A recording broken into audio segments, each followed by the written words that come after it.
Kesempatan ini insya Allah semoga Allah berkahi, kita akan bahas tentang keutamaan saf pertama dan kita fokus kepada kaum laki-laki. Ini kita sayangkan banyak sekali orang yang selalu melalaikan saf pertama. Mereka anggap tidak penting, mau dapat saf berapapun di masjid, kalau sholat tidak ada masalah. Padahal sebenarnya memang betul dia tidak mendapatkan masalah dalam arti kata dosa, tapi dia kehilangan banyak keutamaan. Ya, dia kehilangan banyak keutamaan sebagaimana akan kita jelaskan sekarang. Anda usahakan berada di saf pertama. Dan yang terbaik adalah saf yang ada di sisi kanannya imam. Ya, di bagian belakang sisi kanannya. Serta juga pentingnya masalah meluruskan saf. Ini juga akan dibahas dan merapatkannya. Kita akan bahas mulai dari hadis urutan 488 dari awal kita belajar. Dan di sebelahnya ada angka 1.2 sahih. Bunyinya dari Abu Hurairah radhiyallahu anhu bahwa Rasulullah sallallahu alaihi wasallam bersabda, "Law ya'lamun nasu ma fi an-nida'i was-saffil awwali, thumma lam yajidu illa an yastahimu 'alaihi, lastahamu." Artinya, seandainya manusia mengetahui pahala yang ada pada azan dan saf pertama, kemudian mereka tidak mendapatkannya kecuali dengan mengundi, bersaing, niscaya mereka akan melakukan undian. Hadis riwayat Bukhari dan Muslim. Dalam lafaz Muslim, "Lau ta'lamuna ma fis saffil muqaddami lakanat qur'ah." Seandainya kalian mengetahui pahala yang ada di saf pertama, niscaya akan menjadi undian. Hadis ini teman-teman sekalian, secara lafaznya sudah bisa difahami tentunya. Bagaimana baginda Nabi SAW tidak menggambarkan tentang angka daripada pahala yang akan diterima, tetapi memberikan gambaran. Dan gambaran ini atau kiasan ini sangat luar biasa gitu. Kira-kira teman-teman sekalian, perbuatan apa atau sesuatu apa yang membuat Anda harus berundi supaya Anda bisa menjadi pemenang dan mendapatkan meraih apa yang sedang menjadi target? Tidak mungkin kecuali sesuatu sangat besar. Ya, tidak mungkin. Andai saja misalnya ada sebuah rumah itu sangat bagus, strategis, atau tanah yang kira-kira ini teman-teman sekalian sangat Anda inginkan. Kemudian ada juga orang yang menginginkan, lalu kemudian diundilah siapa di antara Anda yang atau dia, ya, rival Anda itu akan mendapatkannya. Saya akan Anda akan ikut dalam undian tersebut kan Anda tahu ini luar biasa potensi yang ada di situ. Begitu juga kalau misalnya diundi untuk mendapatkan jabatan dengan beberapa poin-poin yang harus dipenuhi, Anda akan berusaha mengisi poin-poin tersebut atau memenuhi syarat-syarat yang diinginkan agar Anda menang dalam undian tersebut. Dan begitu seterusnya. Tidak akan terjadi undian kecuali pada hal-hal yang sangat bernilai. Nabi SAW tidak lagi memberikan, di sini menyebutkan angka. Orang yang di saf pertama dapat 100 pahala, 1000 pahala, 100.000 pahala, 1 juta pahala, 10 juta pahala, 100 juta pahala. Nggak ada lagi angka seperti itu. Karena sudah nggak bisa dinilai dengan angka. Sudah nggak bisa lagi dinilai dengan angka. Kita ambil mutiara pertama, teman-teman sekalian, dari hadis ini adalah keutamaan azan dulu. Karena kata Nabi SAW, "Lau ya'lamun nasu ma fin nida'." Kalau seandainya manusia tahu apa yang Allah janjikan pada azan itu sendiri. Di sini ada 3 poin. Menjadi muadzinnya sendiri. Ini sudah pernah kita jelaskan di beberapa bab atau bab yang lalu ya, tentang masalah keutamaan azan dan muadzin. Ya. Ini jelas sekali. Ya. Di antara hadisnya adalah mereka adalah orang yang paling panjang lehernya pada hari kiamat. Maksudnya paling dikenal, ya, paling banyak mendapatkan karunia dari Allah Subhanahu Wa Taala. Belum lagi semua yang mendengarkan suaranya pasti akan menjadi saksi pada hari kiamat. Dan sudah panjang lebar kita jelaskan banyak hadisnya. Kemudian yang kedua adalah menjawab adzan itu sendiri. Dan tidak mungkin kita kan semua jadi muadzin, pasti cuma satu orang muadzin di masjid dekat kita misalnya. Maka ada keutamaan. Ya. Yang kita disuruh oleh Nabi SAW untuk mengikuti apa yang diucapkan oleh muadzin persis sama, kecuali dalam kalimat hayya 'alas shalah dan hayya 'alal falah kita dianjurkan membaca la haula wala quwata illa billah. Ya. Jadi ini anjuran Nabi SAW. Ada pahalanya sendiri. Masuk dalam masalah ini juga. Yang ketiga adalah segera menjawab adzan tersebut untuk sholat. Jadi 3 hal ini, kalau seandainya manusia tahu apa yang dijanjikan untuk muazzin, atau dijanjikan untuk orang yang menjawab apa yang atau mengucapkan seperti yang diucapkan oleh muazzin, atau yang dijanjikan oleh Allah SWT pada saat dengar azan langsung berhenti semua aktivitas dan mengerjakan sholat, menjawab panggilan Allah, hayya 'alas shalah, ayo sholat, hayya 'alal falah, ayo menuju kepada kemenangan, selesai semua. Semuanya ditutup sama dia, tidak ada aktivitas kecuali sholat. Maka dia mendapatkan keutamaan ini. Ya. Tentu di sini muazzin ini luar biasa. Makanya kalau Allah karunia Anda suara yang indah, ya, dan Anda mengenal baik lafaz-lafaz azan dan ucapannya benar, Anda punya kesempatan jadi muazzin. Itu luar biasa pahalanya. Ya, karena dia bisa menggabungkan ketiganya. Jadi muazzin, dia juga ya, otomatis karena orang semua mengikuti apa yang dia ucapkan, dia bisa panen pahala orang-orang yang mengikutinya. Misalnya dia mengatakan Allahu Akbar, orang mengatakan Allahu Akbar, Allahu Akbar. Berapa banyak orang yang ikutin dia. Kemudian juga sholat di awal waktu, muadzin otomatis dia sholat di situ. Maka dia mendapatkan keutamaan semua ini.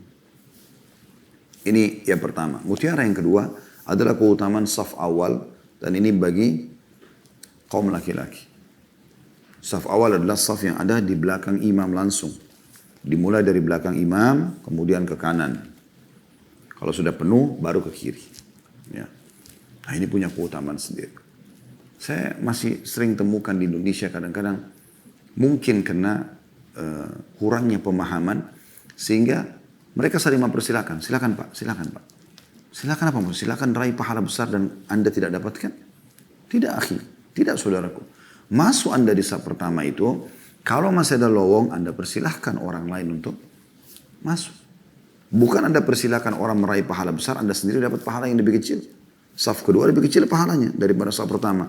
Begitu saf ketiga, makin Anda ke belakang, makin kurang pahala untuk ya pahala saf sendiri. Karena dalam sholat itu banyak pahala. Pahala saf pertama beda dengan pahala saf yang kedua. Pahala merapatkan saf, ya. Pahala masuk masjid dengan kaki kanan, pahala doa masuk masjid, pahala awal takbiratul ihram, pahala gerakan-gerakan sholat, pahala bacaan-bacaan sholat, pahala berjamaah, ya. Semua itu banyak sekali bagian-bagiannya. Jadi satu kali mengucapkan sholat itu banyak sekali yang Anda bisa dapatkan. Makanya jangan sia-siakan teman-teman sekalian. Untuk apa Anda sia-siakan? Hanya untuk ngobrol sama teman? Hanya untuk meeting bisnis? Sayang sekali.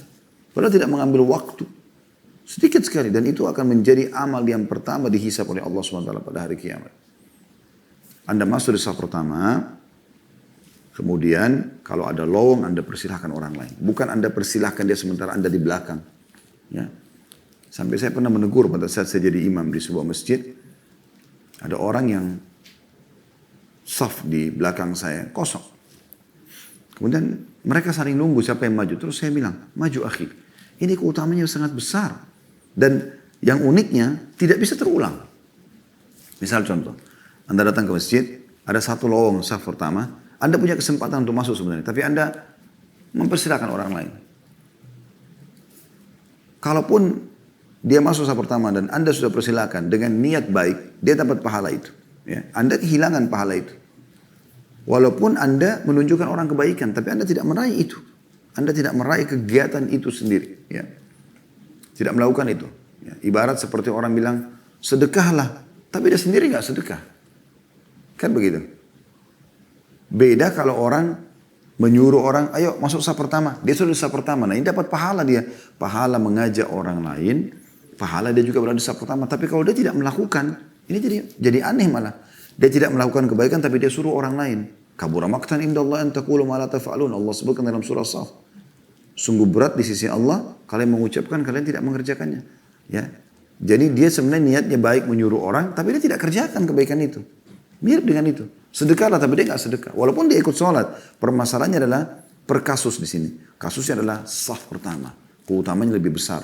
Kenapa Anda biarkan orang lain masuk sementara Anda tidak melakukannya? Ada kuota, contoh yang lain, pergi haji. Anda sama orang. Anda punya kesempatan sebenarnya pergi haji. Tapi Anda bilang, sudahlah kamu aja yang pergi haji. Saya sudah pernah haji dulu. Kenapa? Anda pergi haji. Walaupun Anda sudah pernah haji, kesempatan Anda itu. Kalau ada peluang, Anda sudah daftar, ada peluang, Anda sampaikan ke teman-teman, ada peluang nih, ayo kita ikut. Nah itu bagus. Supaya Anda tidak masuk dalam ayat tadi yang saya bacakan, menyuruh orang tapi tidak melakukannya. Kan begitu. Ini contoh saja ya, supaya mudah difahami. Walaupun sebenarnya haji itu, mungkin lebih tepatnya tadi contohnya adalah kalau Anda bertemu dengan teman yang dua-dua belum pernah haji. Bukan Anda sudah pernah haji. Ya, itu saya tarik aja dulu supaya tidak menjadi sesuatu yang diperbincangkan atau membingungkan. Intinya Anda sama teman Anda sama-sama mau haji. Kemudian ada kesempatan Anda, tapi Anda persilakan orang lain. Nah, sekarang kan Anda punya kesempatan dan wajib Anda kerjakan untuk yang pertama kalinya. Harus Anda dahulukan diri Anda. Dalam semua kebaikan teman-teman, dahulukan diri kita. Kalau ada peluang orang lain bisa ikut, silakan dia ikut. Jangan kita cuma suruh-suruh orang, kita sendiri nggak melakukannya. Nah, seperti itu. Sayang sekali. Sayang sekali. Saya kadang-kadang kalau masuk ke masjid, qadarullah masya'far, kadang-kadang Allah sudah takdirkan, luput. Saya masuk sudah iqamah. Nggak dapat saf pertama. Saya terus sesali teman-teman sekalian. Karena bagi saya, sholat ini, misalnya sholat duhur, saya kehilangan saf pertama misalnya. Sampai hari kiamat, hari itu, sholat itu, pada saat nanti diperlihatkan di buku amal saya luput dari saf pertama. Dan tidak akan pernah bisa diperbaiki. Sekali luput dari Anda, selesai. Makanya saya pernah sholat juga di masjid yang orang memahami masalah ini. Betul-betul mereka memahami hadis ini. Mereka betul-betul berusaha bersaing, tapi bersaingnya bukan tonjok-tonjokan. Berusaha untuk supaya dia bisa masuk di situ. Ya. Jadi jangan disia-siakan. Makanya Nabi SAW menggambarkan di sini, ya, "Thumma lam yajidu illa an yastahimu alaihi lastahamu." Mereka tidak bisa dapat kecuali mereka berdesak-desakan, mengundi, bersaing, maka mereka akan melakukan itu. Ya. Bahasa unta lebih jelas di lafaz Imam Muslim, ya, "Lau ta'lamuna ma fis saffil muqaddami lakanat qur'ah."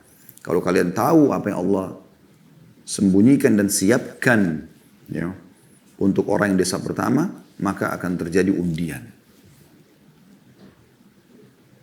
Sampai kadang-kadang saya berpikir, andai saja begitu saya masuk di saf kedua dan orang semua sudah berisi di saf pertama, kadang-kadang sedih hati ini kalau kita nggak bisa dapatkan. Asal Anda sudah tahu hadis ini, saya pernah begitu sedih rasanya di saf kedua itu. Andai saja ada orang di saf pertama pada saat itu bersedia mundur dan saya membayarnya dengan semua yang saya miliki, saya bersedia. Dan subhanallah, innamal a'malu binniyat, teman-teman. Semua sesuai dengan niat. Berbolak-balik berulang kali, saya tiba di masjid ternyata sudah penuh saf pertama. Bahkan sudah penuh saf kedua. Kemarin subuh saya begitu. Saya masuk di saf ketiga, subhanallah. Antara azan iqamah masih ada sekitar 6 menit. Salat sunnatul fajr. Kemudian saya lihat ada satu orang di saf pertama itu berdiri. Salah satu pengurus masjid. Dia rupanya mungkin persiapan untuk jadi imam atau apa, saya nggak tahu. Tapi dia tinggalkan. Atau mungkin dia batal wudhu. Tapi sudah tinggal kurang dari 1 menit, tidak kembali-kembali. Saya manuver, saya mutar. Dari saf 3 itu saya masuk ke saf 1. Dan subhanallah, betul-betul memang orang itu nggak kembali.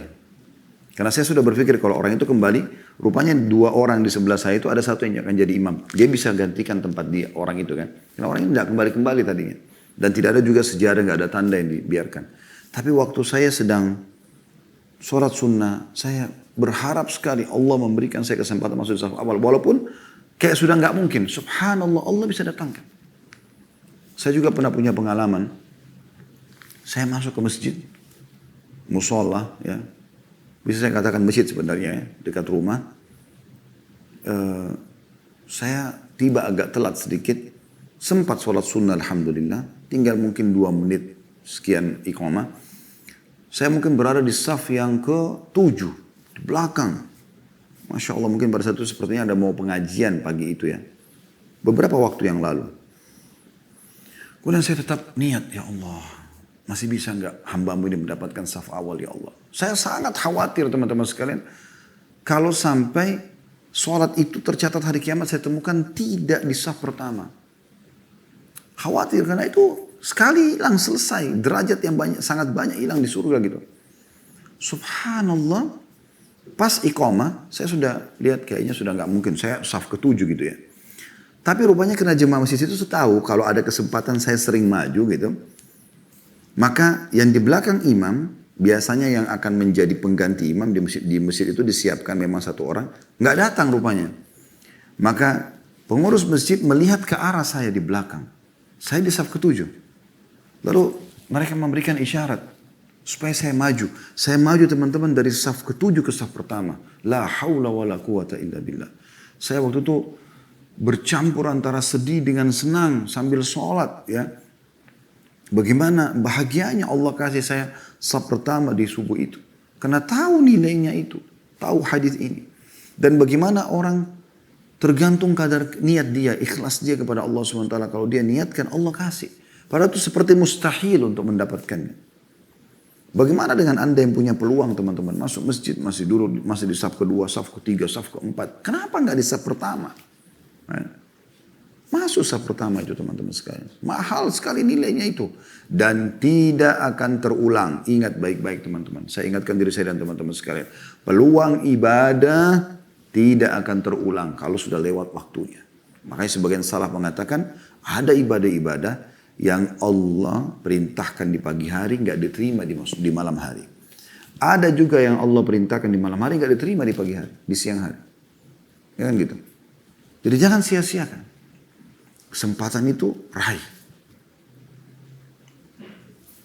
Kemudian hadis yang kedua nomor 489 dari awal kita belajar dengan sanad sahih juga masih dari Abu Hurairah radhiyallahu anhu, dia berkata Rasulullah SAW bersabda khairu sufufir rijali awwaluha wa syarruha akhiruha wa khairu sufufin nisa'i akhiruha wa syarruha awwaluha. Hadis ini riwayat Muslim, Abu Dawud, Tirmidzi, An-Nasai dan Ibnu Majah. Kata Nabi SAW, sebaik-baik saf laki-laki adalah yang pertama, pas di belakang imam. Dan yang terburuk adalah yang terakhir. Sedangkan sebaik-baik saf perempuan adalah yang terakhir dan yang terburuk adalah yang pertama. Hadis ini teman-teman sekalian ya, menggambarkan kepada kita tentang perbedaan antara pengaturan saf laki-laki dan perempuan. Kalau laki-laki yang paling afdal di belakang imam langsung saf pertama. Lalu kemudian datang saf yang kedua. Lalu saf ketiga. Terus begitu.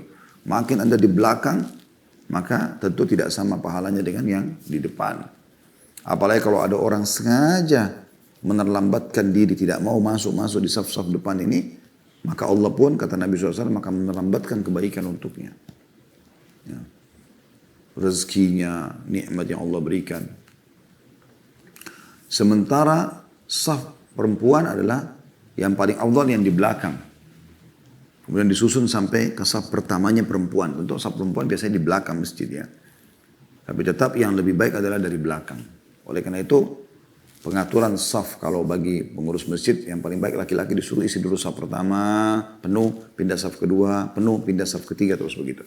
Kalau pengaturan saf perempuan boleh diatur dari belakang, misalnya ada 5 saf wanita dari belakang, saf paling terakhir udah penuh kiri kanan baru saf yang depannya terus sampai di saf paling depannya wanita tersebut.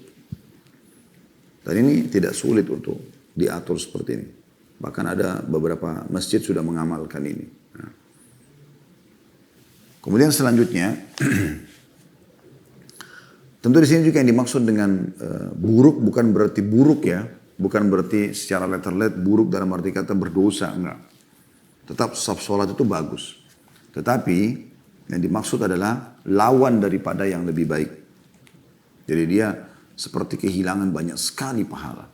Kecuali orang darurat, dia datang memang ada udzur syar'inya, innamal a'malu binniyat, dia niat di depan, tapi subhanallah, ya, dia terpaksa terlambat, nah itu lain. Kemudian selanjutnya, hadits nomor 490, urutan 3, di dalam bab kita ini dengan sanad sahih dari Irbad ibn Sariyah radhiyallahu anhu, dia berkata, anna Rasulullah sallallahu alaihi wasallam kana yastaghfiru lis-saffil muqaddami thalathan walithani marrah. Bahwasanya Rasulullah SAW memohon ampun untuk orang-orang yang di saf pertama sebanyak 3 kali. Dan untuk saf kedua sekali. Hadis riwayat Ibnu Majah, An-Nasai, Ibnu Khuzaimah dalam sahihnya, Al-Hakim mengatakan sahih berdasarkan syarat keduanya. Dan keduanya tidak meriwayatkan riwayat milik Al-Irbad. Diriwayatkan juga oleh Ibnu Hibban dalam sahihnya dan lafadznya kana yusalli ala saffil muqaddami 3 wa ala tsani wahida.